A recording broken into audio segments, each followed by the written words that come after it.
Sorry, we're now recording. Okay, thank you, Anna. So just let everybody know we actually record our webinars and place them on the website afterwards. So welcome everybody. I'd like to introduce Doctorate Hub, which we are an online mentoring community and provide relevant advice to doctoral students, what to do next and how to go through that quickly. Our webinars cover topics that are frequently raised by community members as yourselves, and we welcome webinar topics being suggested at any time. So a bit on the housekeeping side of things, our webinars are recorded and made available afterwards. Questions are welcome during the webinar and either by unmuting or writing them in the chat. So Anna and I'll be monitoring the chat. And after the recording's turned off, the group will reflect off any questions people do not want recorded. And this, in our opinion, really is where you get some of those interesting discussions that go on and flow a bit of a reason to attend our webinars live, but not available to the public side of things. So that actual discussion afterwards works quite well. Now, the topic today is how to work with supervisors, the feedback, and this roundtable discussion. Our panelists today is Dr. Malek, Dr. Boston, Professor Dr. Boston, Professor Dr. Stephen, and Dr. Anna. So welcome aboard, and I'll be moderating as we go. And what we want to cover today is really realise there's a distinction between the roles of supervisor and mentor or coach, and that they actually recognise the expectations of both students and supervisors, so that there's two particular roles that are played, and understanding how to put your supervisor's feedback into action. So actually understanding what they're asking for, what the expectations are, and making sure that goes back into action. So what I'll do is I'll put across to our panelists. We have a couple of questions, or is there any questions anybody wish to ask before we start?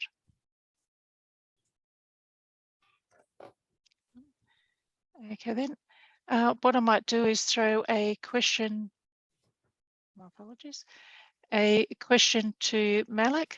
Could you tell us if you could not get along with your supervisor, what is the best time to request a supervisor change? Okay, thank you, Jackie. Okay, very much. Okay, appreciate it.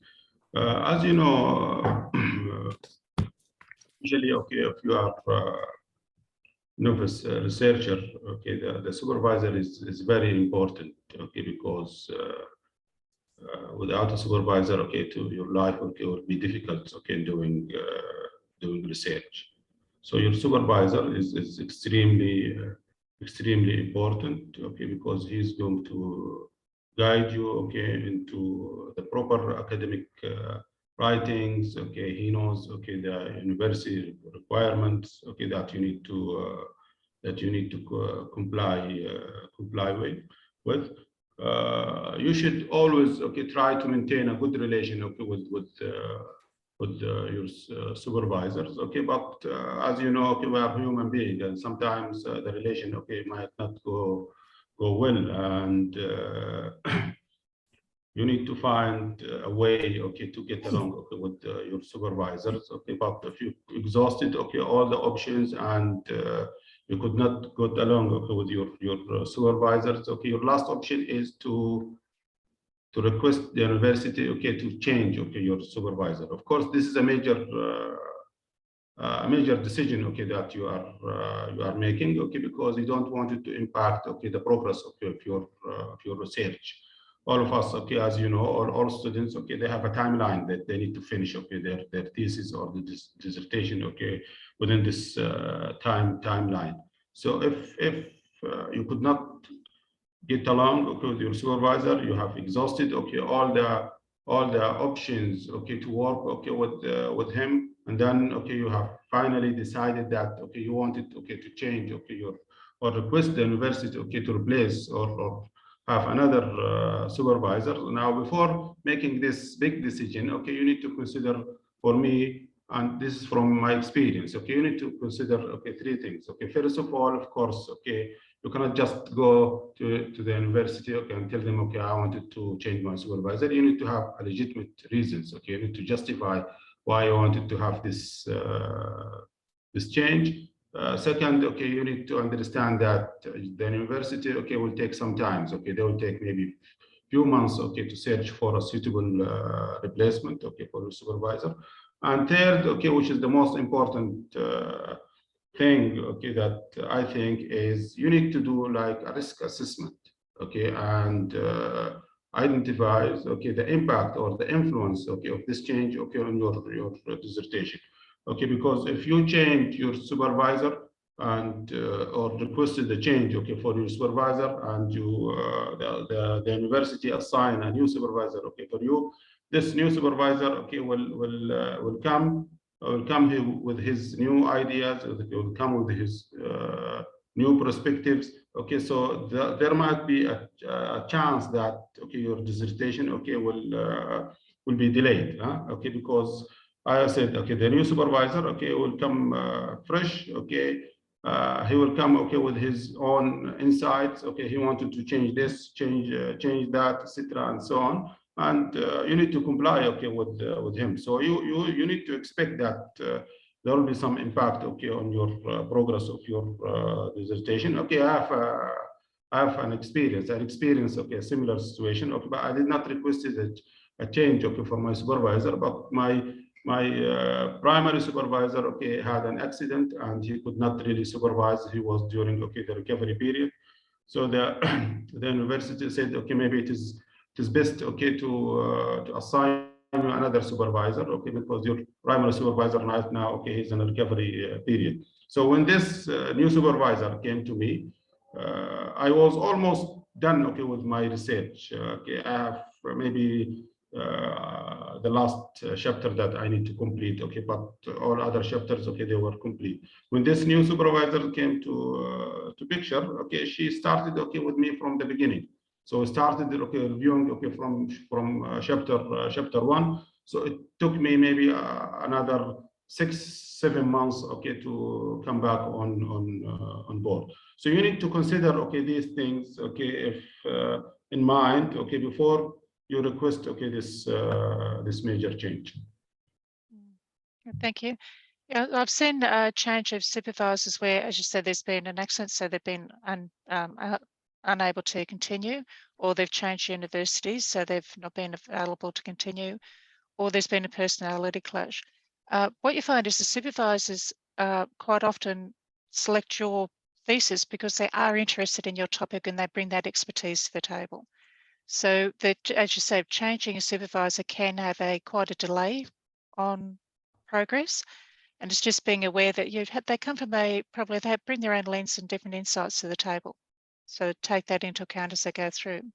Bastian, you'd like to add to that? Yeah. I would like to say something. I mean, see, I was actually dealing quite a lot with requests like that while I was kind of managing at 2 universities the PhD program. But I guess an important role is the role of the university as well. You know, you cannot just kind of, how should I say, let the student think that the things will be getting better. So first of all, what I have done is always a long discussion in order to understand the reasons. Why would somebody like to exchange, let's say, or replace the primary supervisor? Sometimes we have actually solved that we added another person, because it was not kind of a personal, let's say, issue, but it was rather that maybe that supervisor was not really, I don't know, really good in a methodology or in a specific area they have added afterwards or things like that. So we were doing that as well, that we actually added another supervisor to the team. That was the nicest and easiest solution.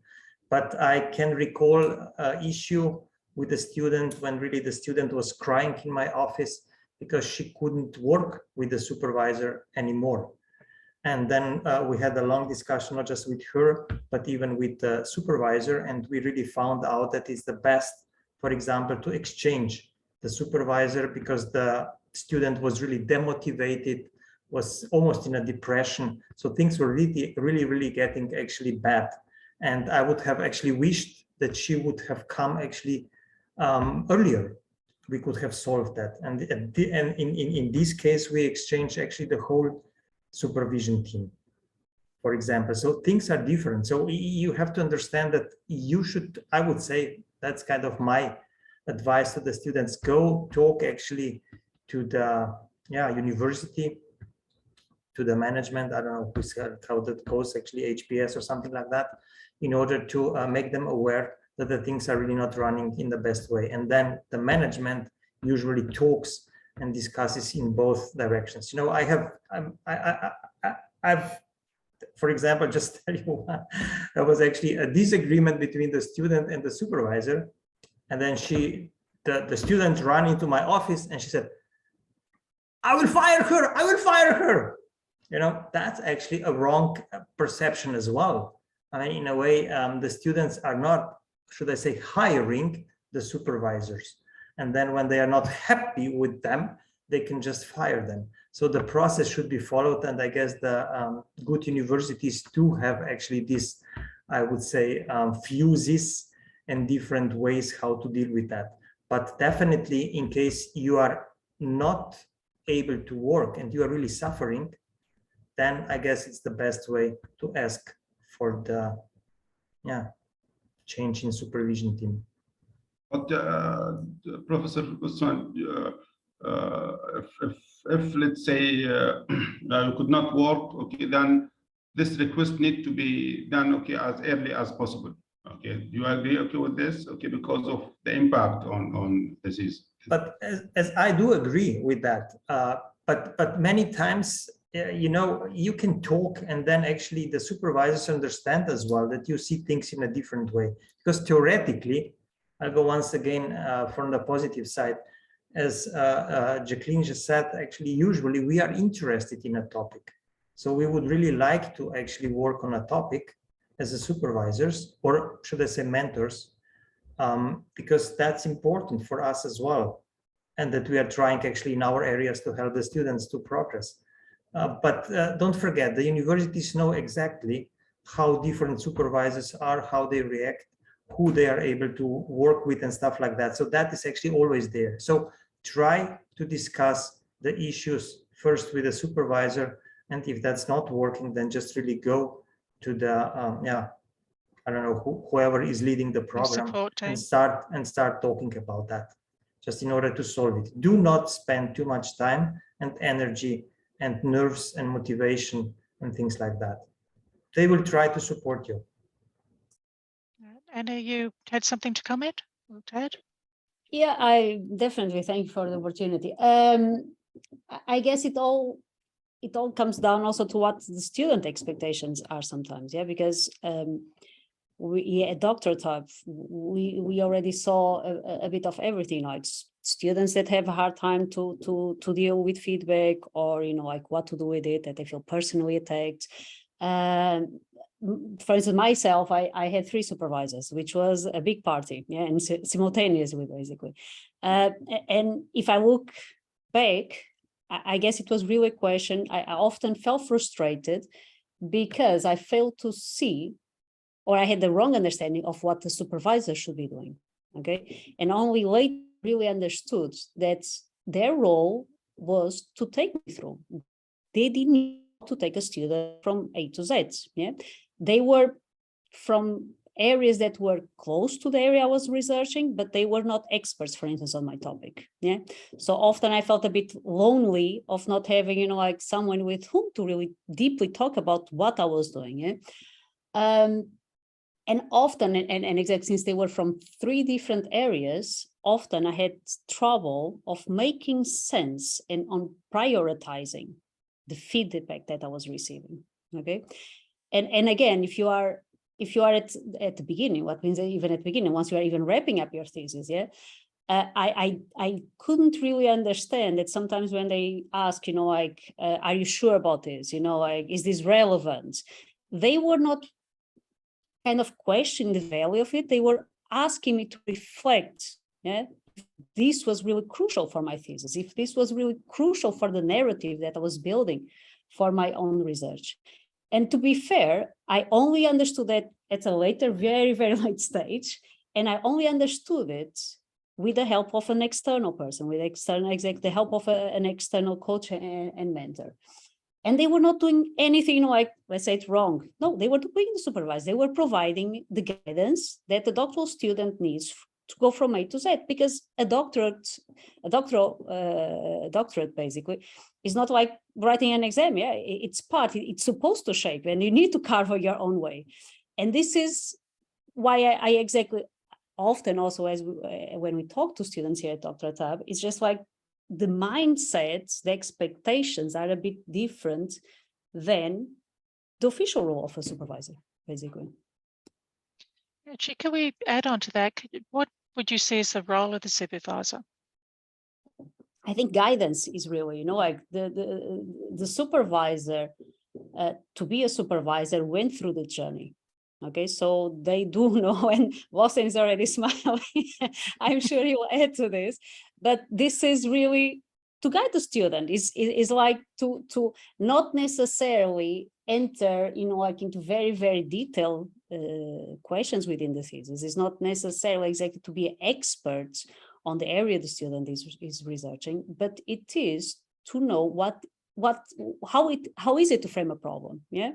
Which steps, how to support the student in the sense of how to build a literature review, but this is at a higher level, yeah? The student needs to do the work. The student needs to find a way and make sense also of what he is looking at. And this is exactly where, to me, a supervisor and a mentor are different, because the mentors sit next to you, literally speaking, and exactly help you making that sense. They have a much more hands-on approach.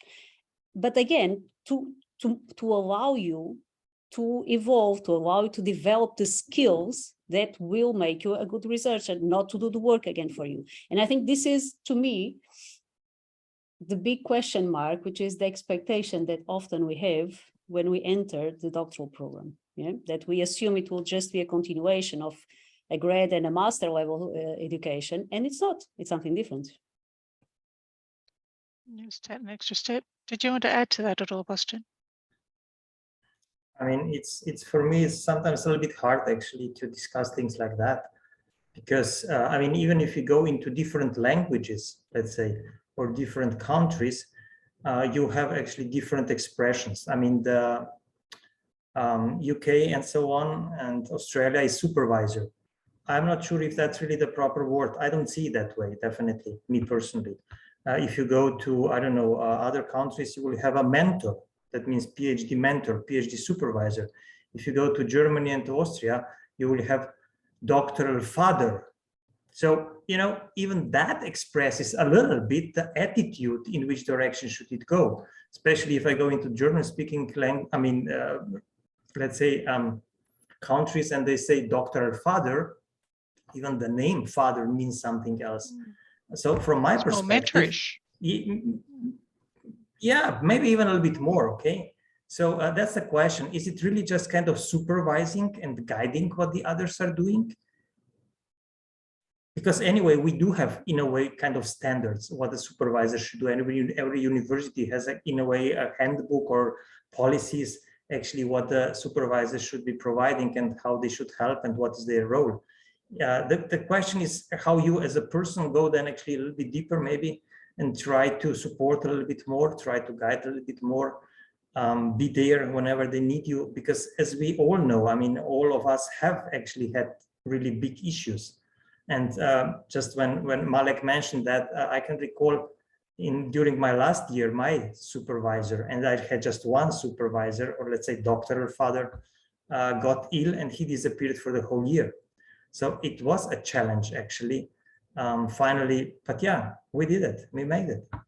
But it shapes you, it doesn't matter, in which direction it goes. It's just the most important part is never give up, because that is your kind of dream. That is what you have decided to do. So whenever you have issues, just fight and search for help.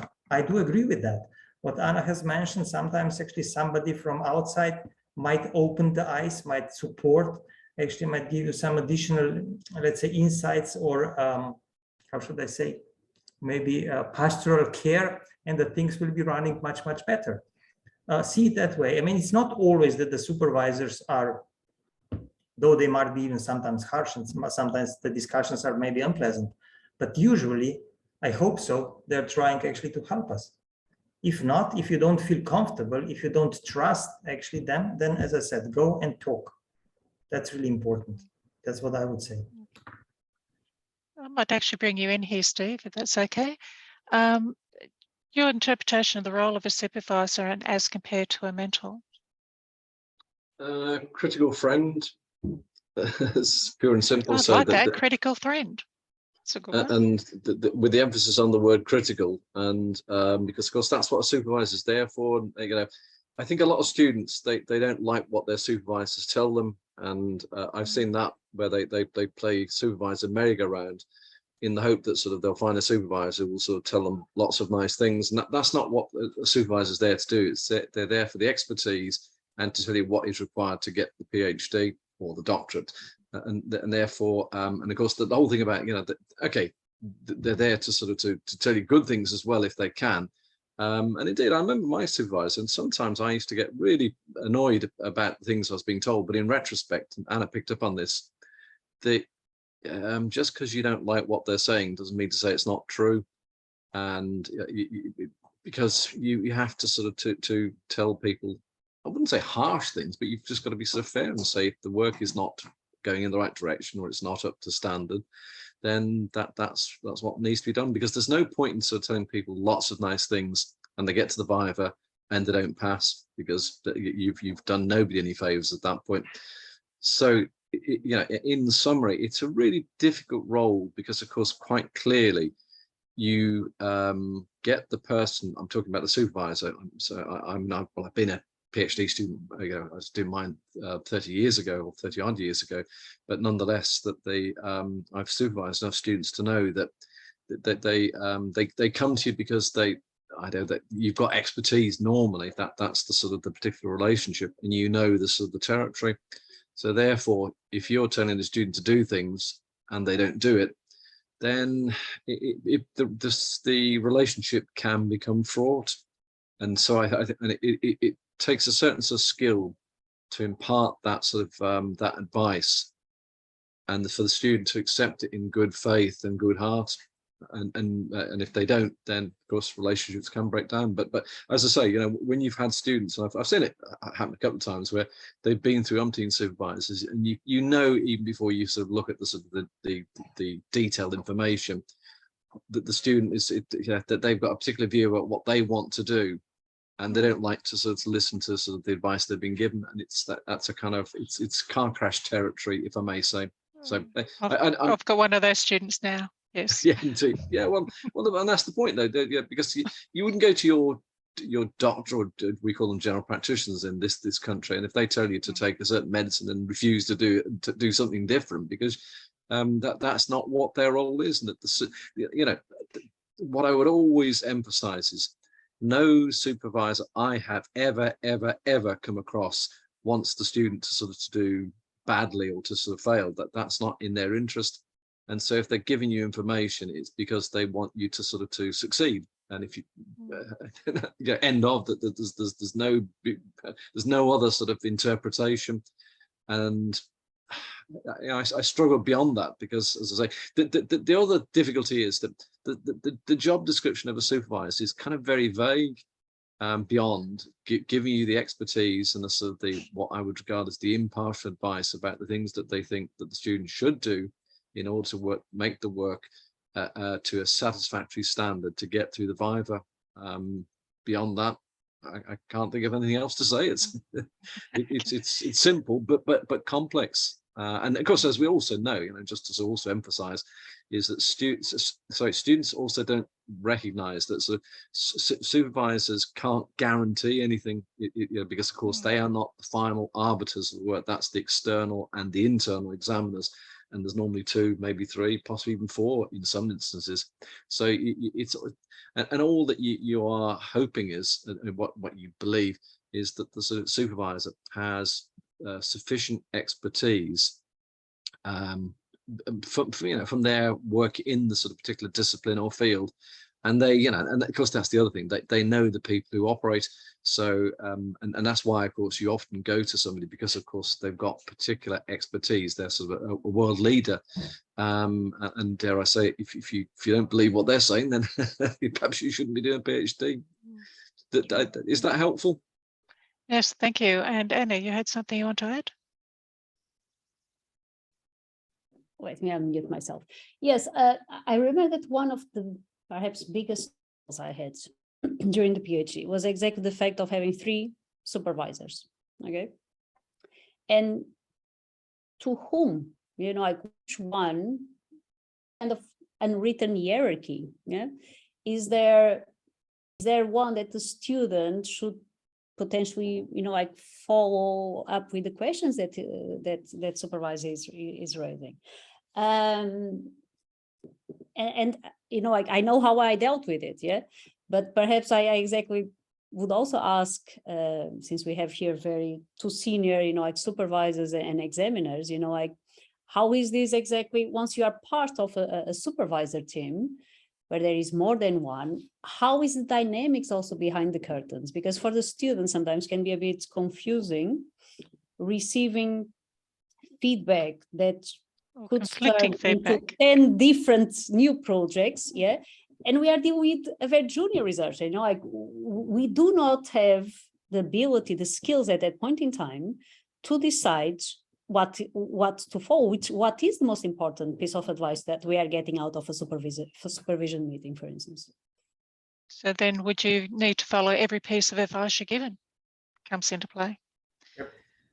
Happy to answer Yeah. both things. I mean, first, I would like to go maybe a little bit back to our discussion. You know, the issue is what Stephen said, and actually all of us have said. The mentors, supervisors, want actually you to succeed, because don't forget, I mean, it's even from just look at it from the other perspective as well. From our perspective, it's a catastrophe for me personally. Would have been a catastrophe that one of my students would have failed during the Viva. That's the first thing. And the second thing is actually the university would not be happy with that as well. So even if I do personally am not extremely engaged, and let's try to do everything what is in my let's say yeah, as a role actually as a supervisor to help the student, that means, but still as a supervisor, okay, don't forget that, don't let us not exchange actually or mix things. As a supervisor, I will do everything that that person will pass. And definitely we always had fights with every single student, fights in a way, you know, discussions in order to get them on track. That's part of it, and it has to be there. And actually that is how we kind of make them actually better and make them grow, that they are able, and through that we are making them actually ready for the supervision, for the Viva. But what I wanted to say is actually something else. You know, you have students, let's say, who cannot work with a supervisor. I don't know. I had let's say, yeah, a few examples where, let's say, one supervisor has worked with 3, 4, 5 students perfectly fine. Everything was running really good. And then another personality comes, and that is actually not running really well. So that's another thing which has to be probably kind of accounted for. You know, can I work as a person with another person? Because that is really a team work.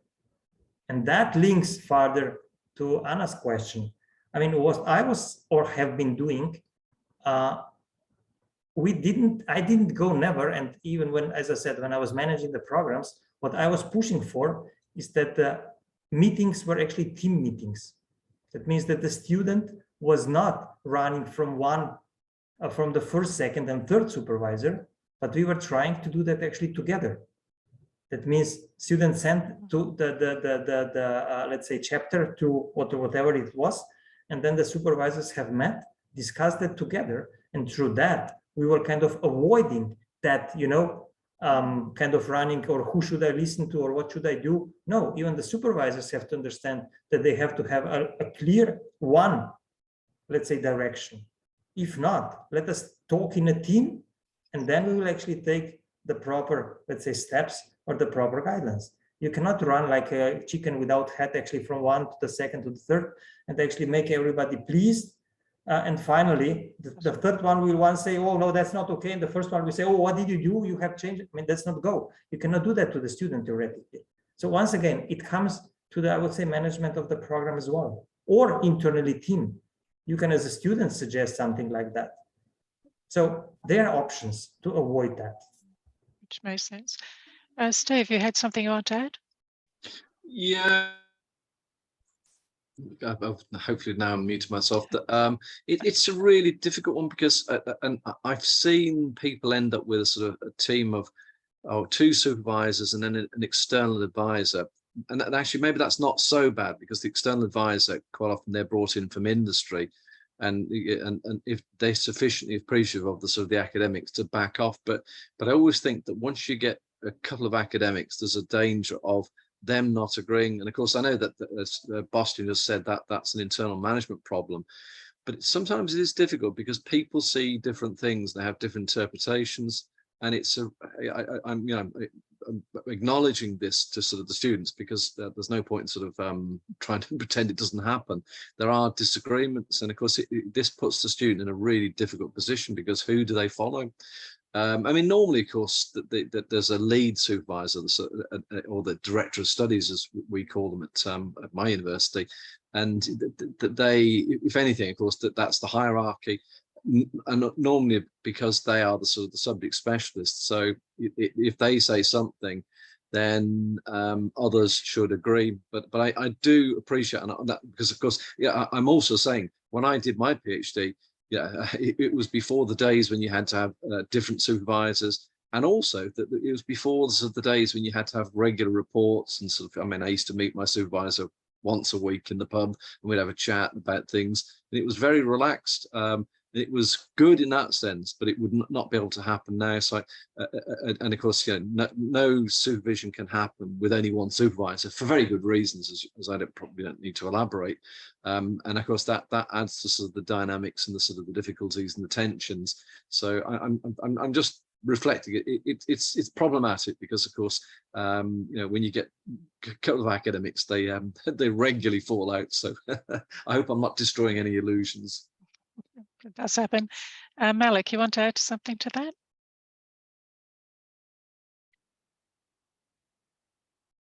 So you're on mute, Malik. You're muted. Okay, sorry. So I just wanted to reflect on Professor Bustuan. Okay, when he said that sometimes the supervisors will be harsh on the students because they want them to grow. And I just graduated maybe 3 years ago, and I'm coming from a student's mind. The students, they think that the supervisors are just giving them hard because of nothing. But I guess the most important thing that maybe some of the supervisors they forgot to do at the beginning is that they don't set the expectations.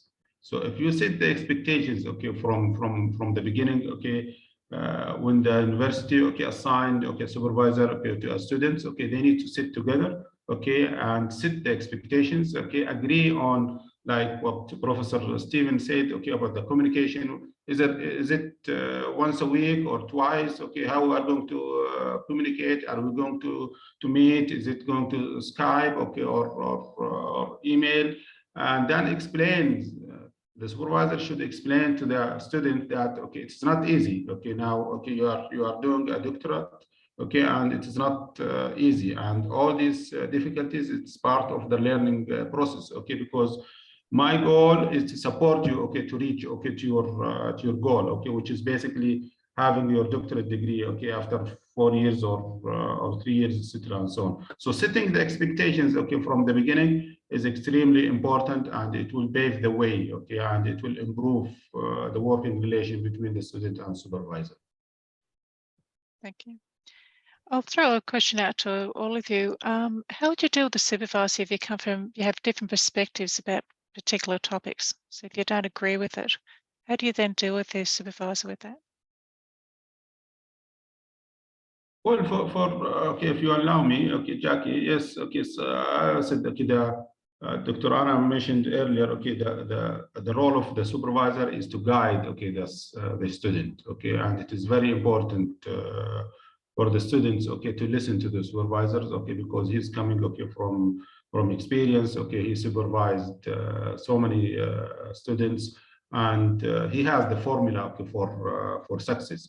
So if you are a student, and if you are new, okay, to the research world, then okay, it is better, okay, for you to listen, okay, to your supervisor advices. Okay, sometimes okay, you might have different opinion, okay, because it is normal. For me, the relation should be complementary, okay, where the supervisor, okay, he will advise, okay, the students, okay, about the correct academic writing, okay, about the university requirements, and so on. And the students, okay, from his side, okay, he need to explain to the supervisor the topic. He need to explain, okay, to him his area for expertise, okay, because the students definitely, okay, selected, okay, this topic because he's interested in it, okay, and he's the expert, okay, in that area. But sometimes, okay, there will be some and some differences, okay, in opinion, okay, about certain topics. Now, for me, okay, if the topic is not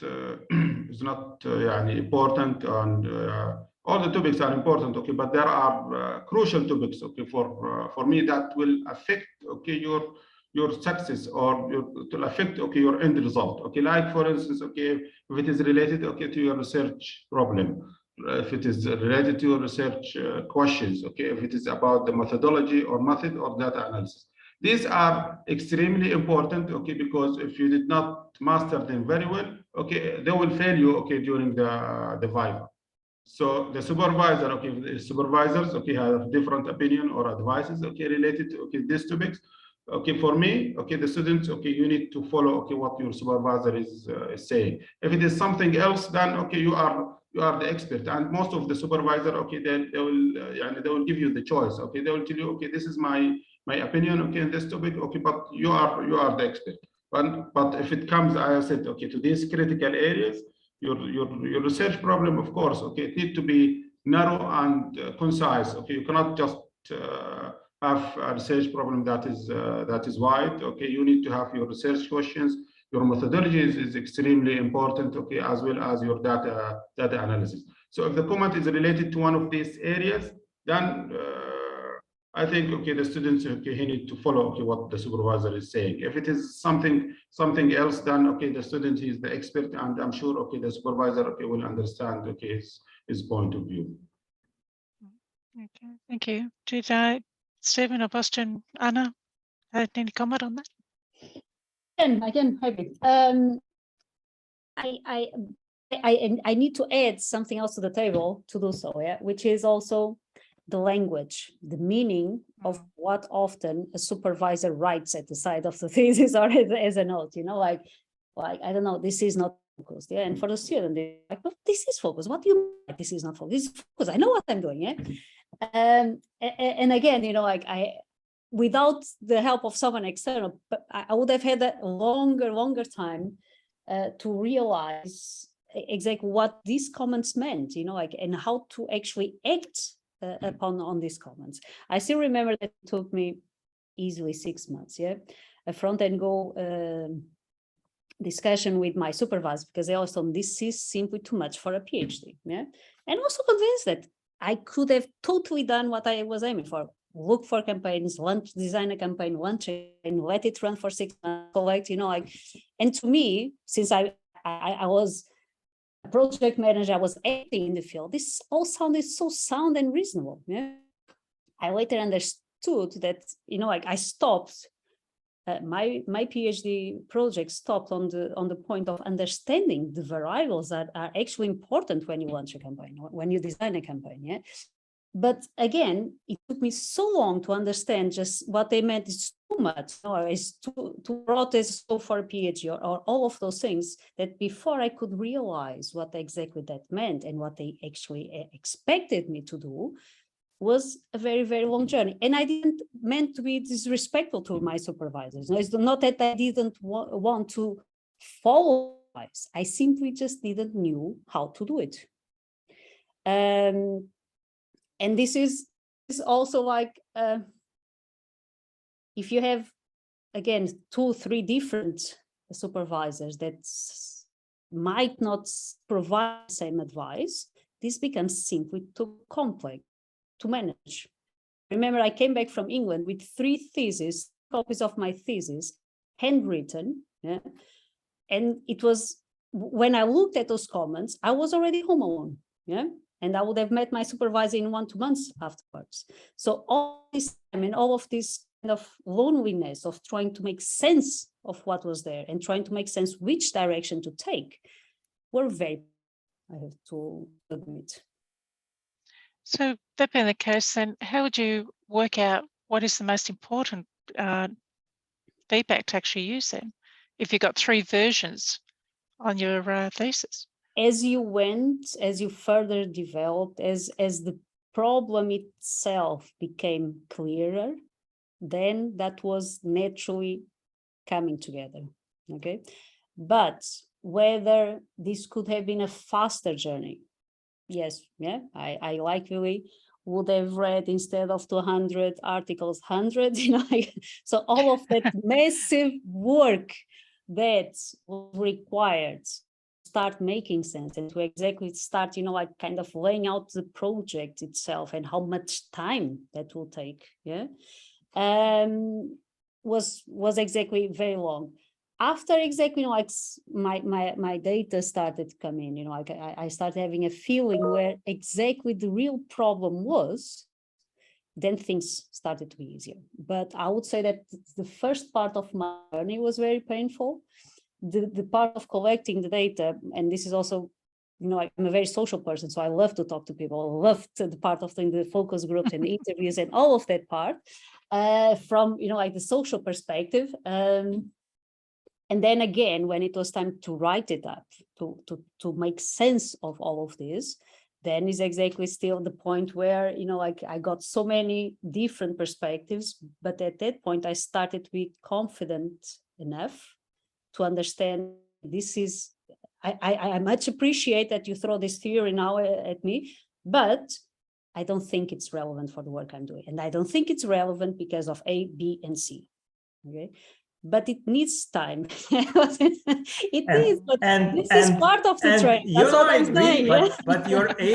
But your A, B, and C were actually there because you read the 200. But the problem because you read the 200. Okay, that's my view on that. No, but the question is exactly there. You know, like before you reach this kind of mature level, but this is already very close to submission, yeah, because there you are growing as experts within your own area. So, sorry, no, but please take it from here if you wish. Yeah, no, what I wanted to say, I actually completely agree with Malek, where he was saying that actually for different things, I guess it is really good to follow the supervisors. So, you know, everything what is probably linked to the methodology. Kind of sample size, research methodology from the perspective of, as I said, sample size, probably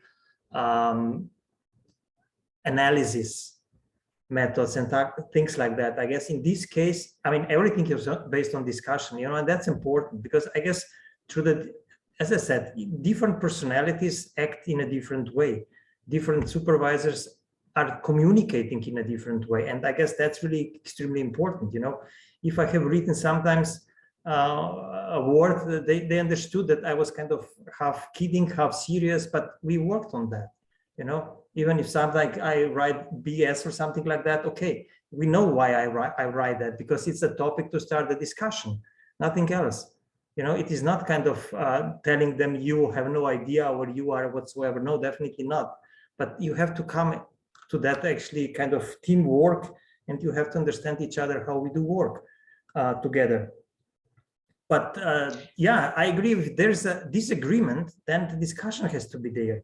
So I would never, you know, I would never expect or to send somebody home and say, improve that, without telling exactly, or not telling, but discussing about the topic. What do I think? And then I would have probably said, or I have said many times, okay, you have a little bit a different opinion, so give me the justification for that. Find me actually support for that, what you are telling me. And if she or he was able to come with another, I don't know, 5 papers or something like that, said, no, that's the direction. Or Anna has mentioned the theory. Somebody says, no, I would like to take another theory because tell me why. And that is, you know, that guidance, that is actually that growing up the student, that she or he actually understands why she is doing that. And I can recall, I've done that many times. There was a provocative question. They were a little bit unpleasant. I mean, they were not happy with my comment. And then they read for another 2 weeks, came back and said, see, I had right. I said, yeah, perfectly fine. Makes me happy. I do agree with you. Let us do that way. And that is how you should actually probably work. But definitely, I mean, I like what Stephen has said. He said critical friend. And that's exactly what I really actually, that's really a nice expression.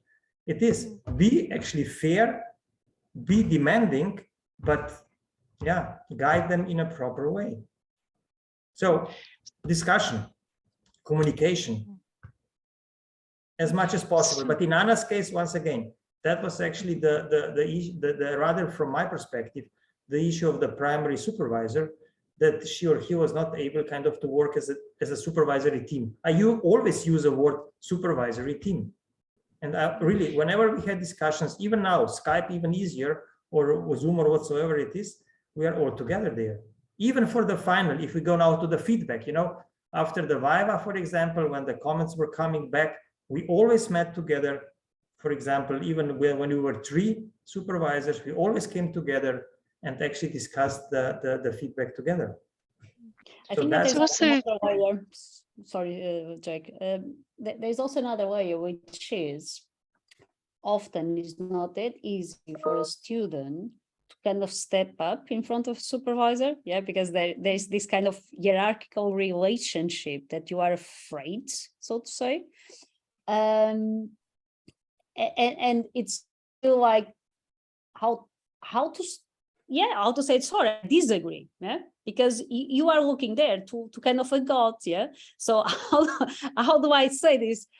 You might disagree about it, but this is, you know, like this is type of conversations that we have once we are. It should be friend. It should you be are friend. afraid, I agree with that. you know, like sometimes You of should your be own friend. supervisor, and exactly how to break, because, you know, like if I'm not confident that I can actually verbalize all of those things, all of those fears, all of those things, you know, like that's a kind of criteria immediately. I will never manage to step up. I will never manage to share how disturbed or how concerned I am, how insecure I am.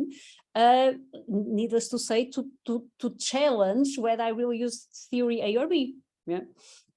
And sorry, because Alec wants to share, also to throw some thoughts, so I will mute myself. No, I just wanted to add something in here, that will support, the students, because as I said, you see the experience is fresh, in my mind, because I was always, when I try, to defend, myself or opinion, I was trying, to say, this is from my experience, because I came from a project management, and I was a project manager, project directors, for more than 25 years. So I was just referring, to my experience.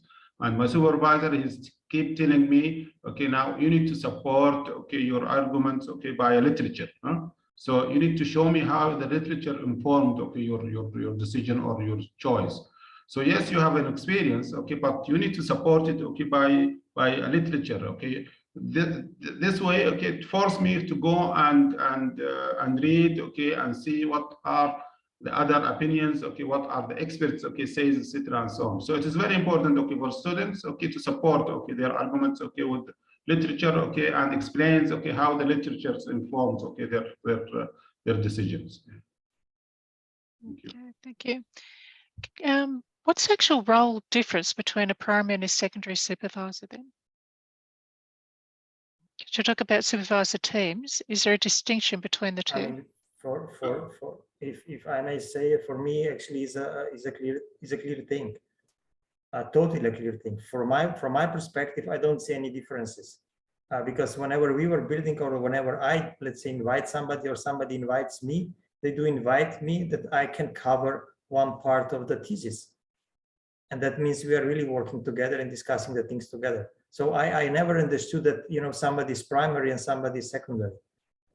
But I You think know, that from that perspective, because if, you know, usually we build the teams in a way that somebody's, let's say, expert in the methodology, the other one is expert in the topic, or I don't know, if I have, let's say, quality management in healthcare, it's clear that I need somebody who's actually from healthcare and stuff like that, who covers the processes. It depends. So I wouldn't see that there's a big difference once again, but that is, I hope that Stephen will support me in that. It's really actually the way how the management at the university is actually dealing with stuff like that. Because the hierarchy, what does hierarchy bring? Nothing. I mean, as I said, just confusion. There are nuances to this question, because I have 3 simultaneously. For instance, there are universities where you work with one, and the second just comes in when a thesis draft is ready. As I said, so it's just like the students spend, let's say, 3 years working, and then the other one comes in and it's just like that's what I mentioned. It depends. It depends on the way how the universities are dealing with that. Yeah. And I would say the best way is to have actually the team. You know, my view is actually to have the supervisory team before you actually write the proposal, and that actually starts together, because you're building the whole thesis and the whole support together. So you get some universities where you actually do the proposal, and then the supervisors choose the students they want to work with because they're interested in the topic and etc. And one of the universities we deal with, that you put your proposal in, you get a supervisor, which is a primary supervisor. The secondary supervisor reviews your literature review. Then you don't even hear from them until you got the final draft. And then they give feedback on the final draft. Yes, and that's not the topic of the webinar today, but that's, from my perspective, totally wrong. I think it cannot work. You cannot actually, I mean, if there's an external reviewer just to come with an ideas what to improve, what to whatsoever, but that means that contribution is extremely weak. It is rather kind of, you know, just what can you change, what can you a little bit actually tweaks, but you cannot say, I mean, your methodology is wrong now. I mean, you know, too late, or something like that. That is just no go. Yep. Malik, you want to add to something to that? I wanted to add, yes, Dr. Bustiano, it depends on the university system, yes, because I went through the system, where I had one primary supervisor, and then as Jackie mentioned, the secondary supervisor, will come, after you complete, your research, you'll send this whole thesis, to him or to her, and then, they will review it, and provide you comments, So in this case, this secondary supervisor, he's like an examiner, basically, he's bringing, he's coming, with fresh eyes, and he's evaluating your thesis like an examiner.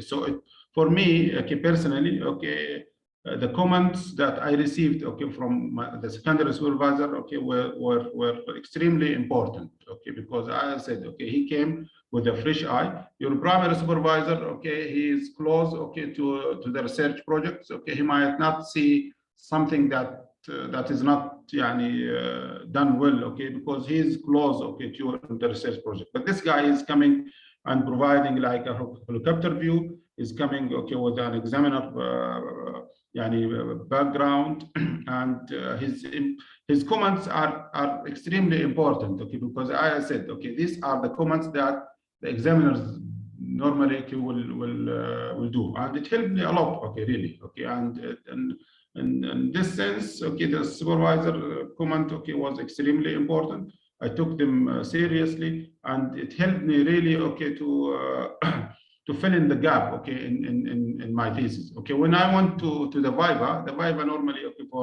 in the University of Liverpool, 3 to 4 hours. It took me only an hour and a half. And then, the examiners, they said, everything is there, you are good, to go.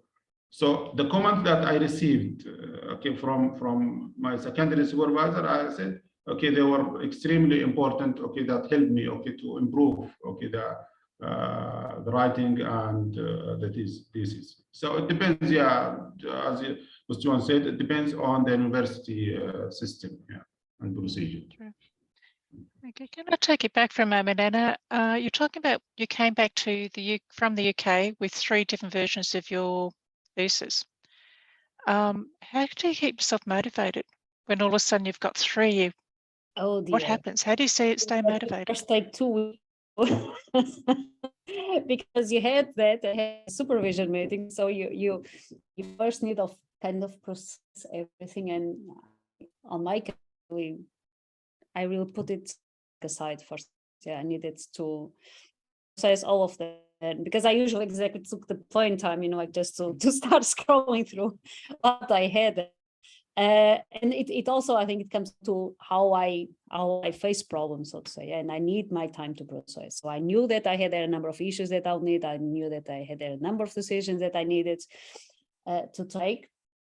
And I needed to kind of discuss things with myself, because actually, before I got Myself and I. yeah, exactly. I was discussing with myself, and that's why I also exactly needed at some point someone else to make sense of what I was thinking. But yeah, it's challenging. It is challenging, and exactly these are those pointing times that you question yourself: why am I doing this? What am I actually going to do with all of this that I now receive? But yeah, the day after you went through that self-pity moments, then you say, okay, there is a reason why I started. There is a reason that I'm not going to quit. And there is a reason why I'm now looking at these comments and use the ones that exactly will make me going further. So you said use the ones that will make you quite clearly going could further. not. What was that now? It was simply impossible to attend to all the comments that I had. Okay, and it With was 3 really, versions. it was really also because of the background the supervisors had. They were simply too different, and it would not have worked. Have they ever met together? Yes, we had committees, 4 of us. Yes. And they have never discussed their different views. No, not really, because during the meetings, we discussed kind of the journey itself, what were the next steps, okay, but few about the content. And since they exactly always took care of providing written feedback on the thesis, that part was left to exactly those copies that I took home. Yeah. And they didn't share the copies, they didn't share the feedback actually. No, each of them was commented totally separated, basically. Okay, yeah? So yeah, and exactly, I was working during the time I was my PhD, so obviously I would go to the UK, very specific, very targeted, like, I don't know, each 3 months, whatever was the rhythm that we agreed, so that during that time the communication would be mainly over email, and if I had the question and all of that. So but yeah, during the meetings was journey focus, next steps, how late was I already, like all of these type of discussions. How late that sounds familiar. Like it's just like, having like submit next report, how far have you raised, how much have you, like all of this type of must be done things, admin side, so to say. But less about the contents. Yeah? And if you think that, even if I go there after 3 months, like the development that I've made, it was already kind of to discuss what was on those three meetings. Now, I could also have done it different. I could have also stepped up and exactly said, like, hold on, this is not working. But again, like it didn't even cross my mind, basically. So how do you deal with, and Jenny raised a good question, if you've got contradictory feedback, how do you deal with the difference between it? On my case, I was not really addressing, like I saw everything that was there. I discarded those ones that I didn't consider that were contributing really to what I was doing. Okay. Yeah, like it's the I narrative. Yeah. Later on, and as Malek said, like I was triggered exactly to fundament my decisions. Yeah. but there is no way, like if there are simply too many heads, and unless, like there's an approach as Boston suggested, yeah, it's left to you to make sense. And it's left really to you to tell you, like, where do I want to take this, yeah? It naturally came, for instance, one of the supervisors came from the social marketing area, because exactly I wanted to do a communication campaign, and we are dealing with environmental behavior. So obviously it naturally, she was natural of it, yeah? The moment, for instance, the research was not going that much on that area, like naturally you understand that the contribution will need to be already seen from a different perspective. Yeah? But nevertheless, she was very, very strong on all the behavioral change theories and modeling. So all of this, as said, like, as it progresses, it becomes easier. I remember that I submitted like a very initial literature review chapter, and it took me months to submit another revised version, because it was really like I was not ready to receive a similar set of comments that would take me exactly 2 weeks to process and to mentally come back again. So yeah, there are no miracles. It's the ebb and flows. It's really a marathon, and exactly either you prove you have the resistance and the ability of making sense of it at some point, or yeah, there is a reason why so much drop out are happening in doctoral studies. Yeah. Well, that's where the network, it really comes into its own, because it is such a learning But even journey. there, I was not that lucky, because my PhD was within the technology faculty. Yeah, so I was surrounded by engineers that were looking, like studying radio frequencies and all of that.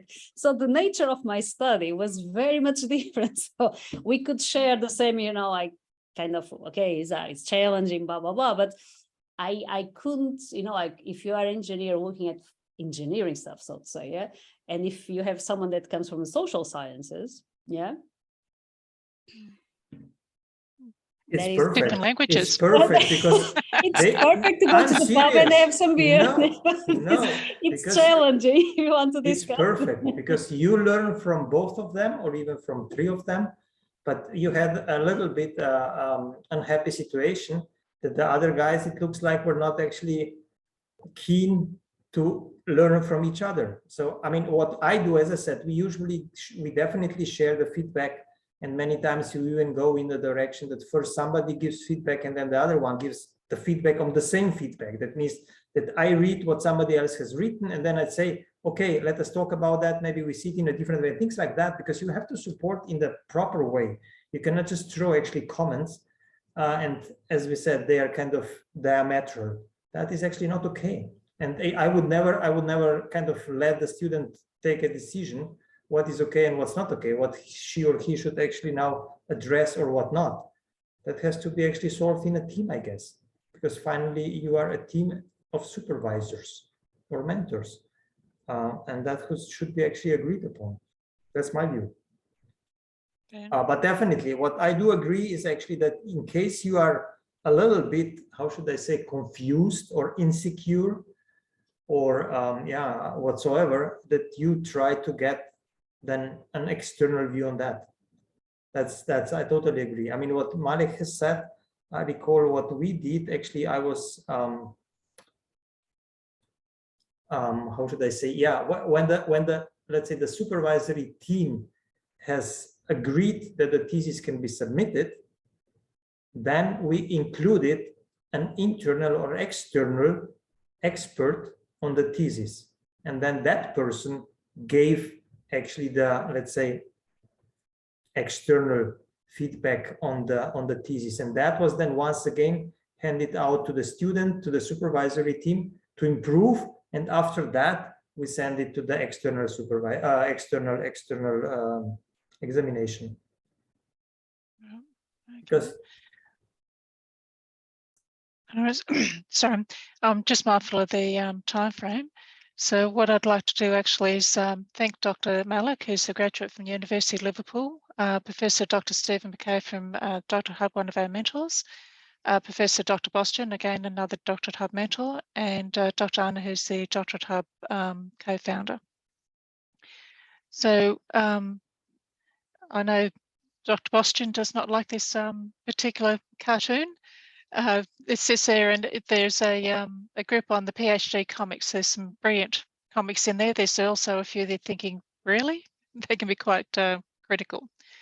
But just so you know, there's a few workshops coming up, and we've got the Designing the Mixed Method Research Project. That's coming up on the 8th of October and 5th of November, and that's for a group of 4 to 6 people. We also have on the Research Proposal and Thesis Crafting. That's a half-day session on the 29th of October from 4 to 8 participants. And the Fundamental of Conducting Mixed Methods Research, and that's on the 29th of October, again 2 to 15 participants. And the information's on the workshops on the Doctoral Hub website if you're interested in looking at that at all. What I might do is ask Anna to turn the recording off if anybody had any discussions they did want to take offline.